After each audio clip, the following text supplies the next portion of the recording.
prazer é viver da pesca do Goiamum. Eu sou Gilberto Monteiro, eu sou morador e pescador do Chavão.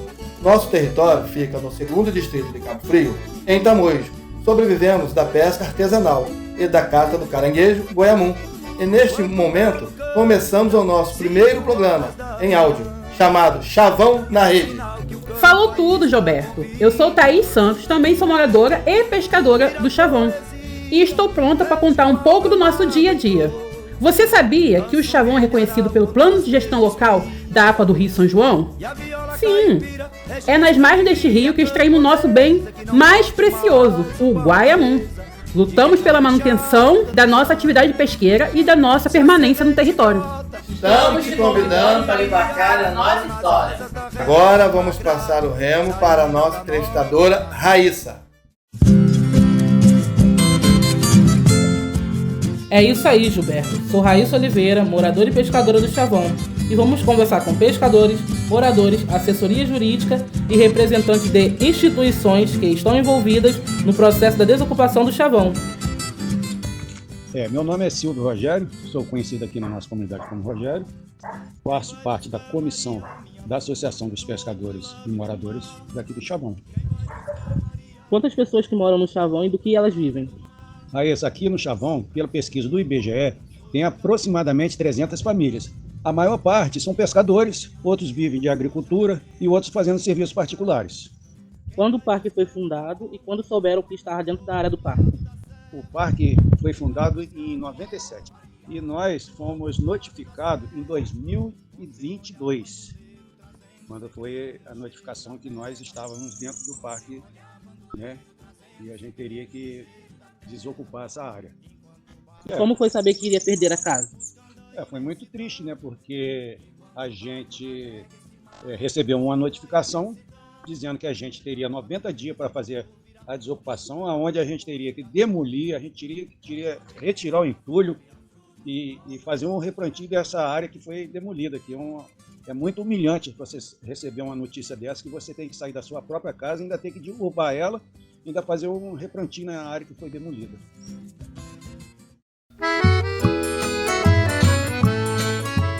Eu me chamo Keila, eu sou pescadora e moro aqui no Chavão há 22 anos e também sou catadora de Goiamum e sou apicultora e faço parte da Associação de Catadores de Goiamum. E como foi saber que iria perder a sua casa? Olha, foi terrível. Eu fiquei sem chão, estava chegando da pesca, quando encontrei um papel no meu portão, quando fui ler, era uma licitação. Então, assim, foi muito, muito doído pra gente. A gente ficou sem chão, entendeu? Foi até hoje, tá sendo, porque não tem nada resolvido ainda, e é isso. Teve alguma audiência participativa antes dessa notificação? Não teve nenhuma audiência, não teve nada que a gente fosse convidado ou que a gente tivesse sido comunicado antes, não teve. Onde vocês foram para reivindicar? Nós fomos na Câmara dos Vereadores, também participou muito, até hoje participa lá no Parque do Mico-Leão Dourado, várias reuniões, a gente sempre está. E em outras que tem, a gente vai também. E também a gente participou também em reuniões na audiência pública. Então, Keila, agora vamos falar sobre um pouco de parcerias. Quais são as instituições que ajudam os pescadores hoje? Nós temos a FEPERJ, temos a Ecovida, Colônia Z4, CMBio, Pescarte, PEA e Rede de Observação. Então, como que foi a chegada dos projetos aqui no Chavão? Bom, Raíssa, a chegada do projeto aqui no Chavão para mim foi maravilhoso, porque até então nós éramos invisíveis, mas com a chegada do projeto Rede de Observação, abriu o caminho e assim foram chegando as outras instituições também. Sim, senhor, o homem é bicho cheio de contradição, não tem medo.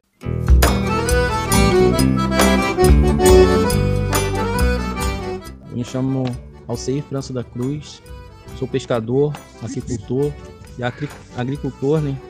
Pegador de Goiamum, e hoje estou como presidente da Associação de Catadores, Pescadores, Apicultores e Moradores do Chavão. Então, quantas pessoas moram no Chavão e do que elas vivem? Olha, hoje nós somos mais de 300 famílias que moramos aqui no Chavão. Vivemos da agricultura familiar, né, da pesca, da cata do Goiamum. Apenas 20% dessas famílias não vivem da pesca.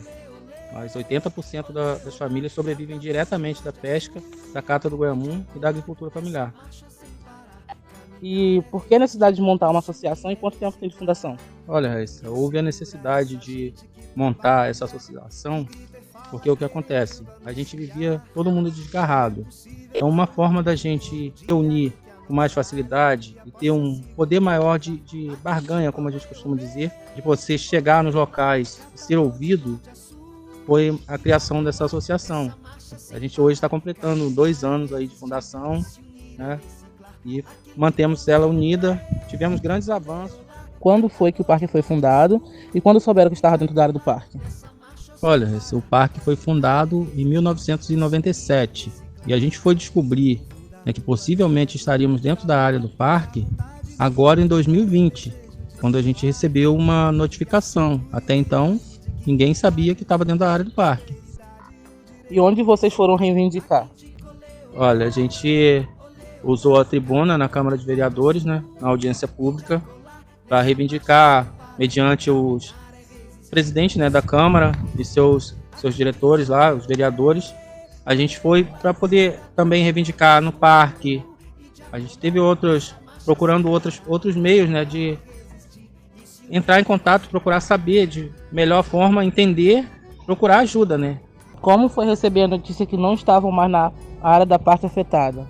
Olha, pra gente foi maravilhoso, né, que a gente estava numa audiência pública, né, onde a Marcela estava representando a Secretaria de Meio Ambiente e a secretária no dia passou mal, ela que representou a secretária de Meio Ambiente e ela que nos deu a notícia numa audiência pública que não estávamos mais na área afetada do parque. Então aquele ali foi um momento de total alegria, né, para os moradores que receberam a notícia. Só não recebemos ainda, né, o papel que comprova que realmente a gente está fora dessa área afetada do parque. E o que vocês esperam desse processo hoje? Olha, a gente espera, né, que esse processo se resolva o mais rápido possível, que a gente realmente esteja fora dessa área afetada do parque e que eles entreguem logo em nossas mãos, né, a documentação que nos dá o direito da permanência nas nossas casas. Porque por sermos pescadores artesanais, sermos catadores de goiamum, nós temos o direito também que nós somos protetores da natureza, criamos planos para proteger espécies ameaçadas em extinção. Já provamos de diversas formas que estamos aqui para proteger o local, não para prejudicar. Então, sim, agora vamos falar um pouco sobre as parcerias. Como foi a chegada dos projetos no Chavão? Olha, a chegada do projeto no Chavão mudou totalmente a forma dos pescadores se reunirem, entendeu? Porque antes a gente se reunia 1 ou 2 e hoje a gente consegue reunir o grupo de pescadores todo através da chegada do projeto no Chavão. E quais são as instituições que ajudam os pescadores hoje? Depois da chegada do Rede de Observação aqui no Chavão, a gente foi se aproximando das outras instituições que hoje trabalham com pescadores, né? A gente teve um maior contato com a colônia Z4 através da chegada do projeto. A gente se aproximou do ICMBio, a gente tem o Pescarte, tem a FIPERJ, que trabalha diretamente com a gente aqui nos projetos também.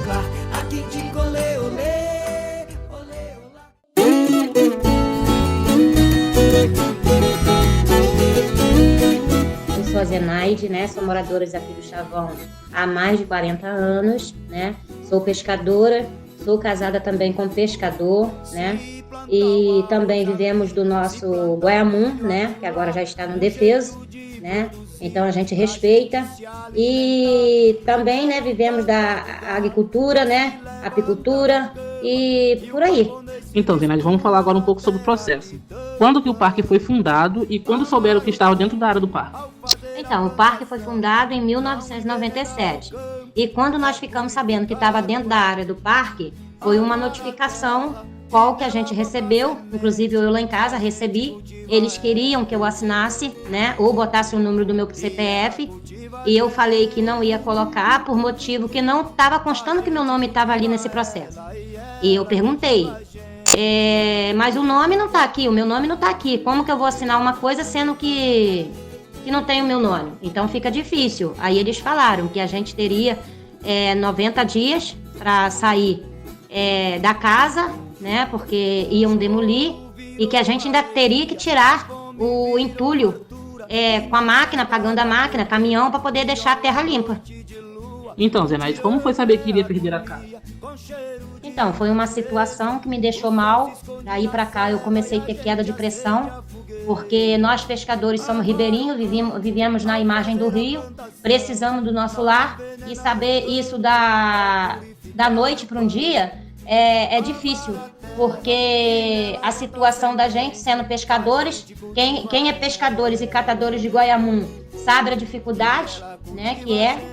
E fiquei com a situação muito ruim, que até hoje minha pressão não normalizou ainda. E de vez em quando tô tendo queda de pressão, principalmente quando me lembro.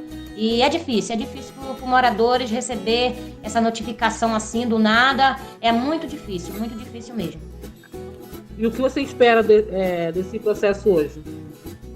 Então, o que eu espero do processo hoje é um documento que afirme, né, que nós não estamos mais na área afetada do parque, para comprovar nossa moradia dignamente, né, certo?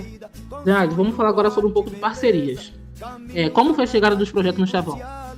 Então, a chegada dos projetos do Chavão foi que a gente fazia reunião lá no Pontal, e dali a gente conheceu um dos projetos que hoje em dia nos ajuda muito, que foi a Rede Observação, e através da Rede Observação vieram vários outros projetos, né, ICMBio, né, Colônia C4 e o projeto Goiamum.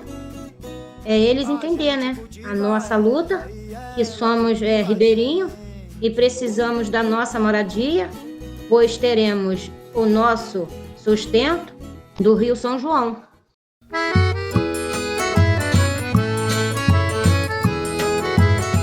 Doutora Alana, o que a senhora pode nos falar sobre o processo da desocupação formalizado pela Prefeitura de Cabo Frio e o Ministério Público Estadual que nós pescadores do Chavão estamos vivendo?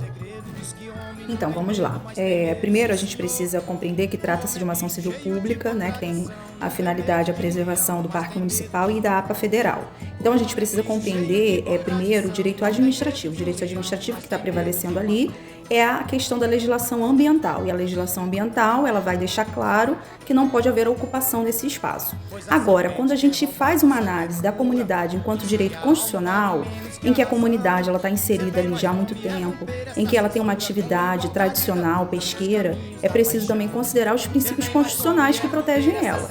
E essa análise vai ser feita dentro do processo. Então, as informações sobre aquela área, sobre aquele espaço, sobre como hoje essa comunidade vive, elas devem ser levadas para dentro do processo para que o Poder Judiciário verifique ali, naquele caso, quais os princípios que serão aplicados e a legislação correta para preservar tanto o parque, como também preservar o direito das comunidades que ali vivem.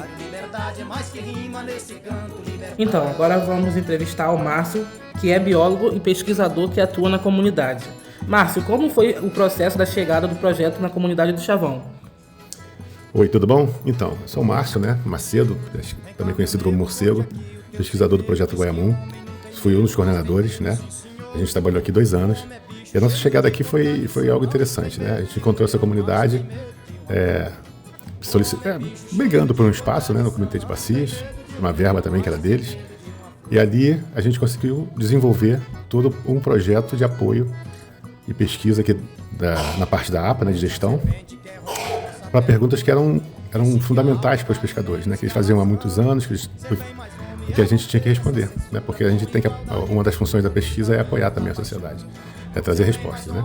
Então a gente chegou aqui, depois de uma conversa, um debate extenso com a Rede Observação, que em conjunto entramos no edital do Fumbio, né. Então o Fumbio fez a gente cair de paraquedas aqui na comunidade, a gente não sabia o que encontrar, né, normalmente lidar com a comunidade tradicional sempre tem que ter muita sensibilidade, porque é um outro tipo de entendimento, de conhecimento, né? E a gente tem que afinar tanto conhecimento científico como o conhecimento deles dentro de um único, vamos dizer assim, do único universo, né? E tentar entender o porquê de como é que eles chegaram a essas questões respondidas, né? Porque isso é observação, fruto de observação de vários, que passa de pai para filho, de vários anos.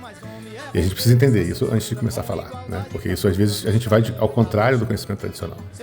Mas aqui a gente teve uma surpresa, né? O conhecimento tradicional dos catadores ele foi bem de encontro a muitos dos questionamentos que nós tínhamos, né? Eles conseguiam responder, mas não sabiam o porquê, né? Mas as respostas eram iguais. Então nós realmente conseguimos chegar ao ponto de confirmar que a percepção deles estava correta em relação ao período de defeso, né? Confirmar a percepção que é correta também em relação à desova das fêmeas, a período de fechamento de captura, né? Foi muito interessante nessa parte, então eu acho que foi bem bacana assim, nossa participação aqui com a comunidade. Então, Morcego, por que você acha que a comunidade deve permanecer em seu território? Então, né, aqui é um caso interessante, né, porque a gente tem um parque dentro de uma APA, né? Então, o que acontece? O que eu acho, na verdade, é que todo pescador, ele preza sempre pelo seu meio de vida. O seu meio de vida sendo o ambiente, ele tem que estar ali. Porque se ele não estiver ali, ele não vai tomar conta do ambiente que ele trabalha, do que ele necessita para viver, né? A gente, na minha outra fala que eu falei dos projetos, a gente também teve uma interação muito grande com o ICMBio, né? Com o FIPERJ, e todos esses órgãos reparam isso. O pescador, ele precisa daquele cantinho de terra dele, né? Você tirar esse profissional do cantinho de terra dele, você tira a essência do pescador, você tira a esperança de vida dele, entendeu? Então eu acho muito importante a preservação do espaço do pescador, né? Esse uso social do terreno, do solo aqui, que a gente pode chamar assim, né? Que é o que eles têm, que é o que eles necessitam. É o terreno que vocês cuidam, é o terreno que vocês vivem, né? Então isso eu acho de suma importância, a permanência do pescador e dessa interação com a natureza que ele promove. Então, Morcego, quais foram as evoluções a partir das parcerias?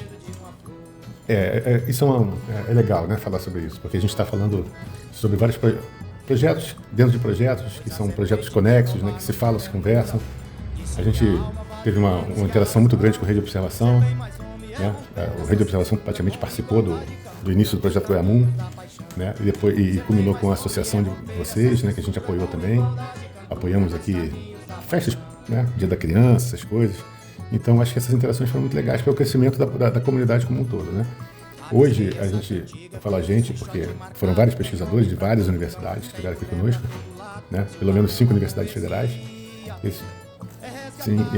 Duas universidades estrangeiras, nós temos 2 universidades europeias aqui trabalhando, né? E o que aconteceu? Essa interação, não é nem a interação, né? A interação e o interesse, né? Porque uma coisa é você se relacionar com o pescador, outra coisa é o interesse dele na pesquisa, né? Então esse interesse que a comunidade teve em dar suporte à pesquisa mesmo, né? Para que a gente pudesse ter realmente os resultados bastante...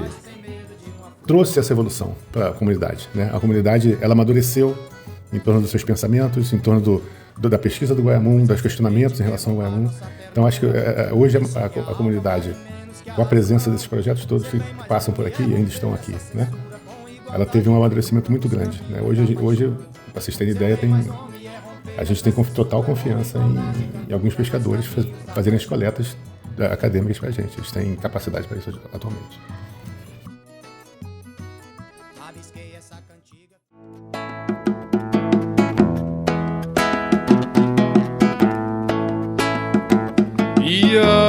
Qual recado você gostaria de deixar para o responsável pela desocupação? Eu gostaria de deixar uma pergunta, né? Por que o parque tinha um limite, mas agora, por ter 2 empreendimentos dentro da área do parque, esses 2 empreendimentos foi retirado e agora passou a ser dos pescadores em diante. Quer dizer, então a minha pergunta é por que esses 2 empreendimentos saiu da área que estava dentro da área do parque? Bom, eu queria deixar um recado para o responsável da desocupação, dizer que nós não somos inimigos, e nós não somos invasores e não estamos aqui para prejudicar ninguém, pois preservamos e cuidamos da natureza e só queremos continuar nas nossas casas. São muitas palavras a serem ditas, entendeu? Vai ficar num recado só. E uma das coisas que eu gostaria de deixar para os responsáveis pelo processo de desocupação é por que eles não procuraram a comunidade antes, procuraram saber quanto tempo essa comunidade tem de construção dentro dessa área que eles acham que está dentro da área do parque, para que eles tomassem esse tipo de decisão. E outra coisa é que eles procurassem se informar o que esses pescadores que moram nessa área que está afetada do parque fizeram pela natureza nesse tempo todinho que eles deixaram de abandono. que eles deixaram o parque totalmente abandonado. E quem recuperou essa área onde a gente mora, que hoje eles querem tirar a gente dessa área, somos nós, pescadores. Não foram eles que protegeram essa área. Quem protege essa área desde 79 é a gente, que mora aqui no local. Então que eles se conscientizassem e procurassem entender melhor a situação dos moradores que estão sendo afetados nessa área, onde eles estão tentando retirar suas casas. Que eles vêm, né, colocar a mão na consciência, qual a gente é ribeirinho. Vivemos aqui muito antes do parque, né, e se teve reflorestamento aqui, foi nós, ribeirinho, que reflorestamos, né, e estamos aqui muito bem antes de tudo isso acontecer. Então, eu espero que eles ponham a mão na consciência e venham, né, nos deixar aqui, porque nós, ribeirinho, não temos para onde ir. Qual é um significado que é difícil para todo mundo, né? Dormir com isso na cabeça, acordar com isso na cabeça e o tempo correndo sem a gente ter nenhum documento sequer na mão comprovando que a gente pode permanecer no local. Há de nos dominar, mas com os punhos erguidos seguimos lutando e o pão... É isso aí, pessoal. Quero agradecer a participação de todos. E desagamos nossa história para a sociedade conhecer um pouco mais sobre nossos conflitos e demandas. E aguardem o nosso próximo programa Chavão na Rede. Com a luta popular, com a luta popular.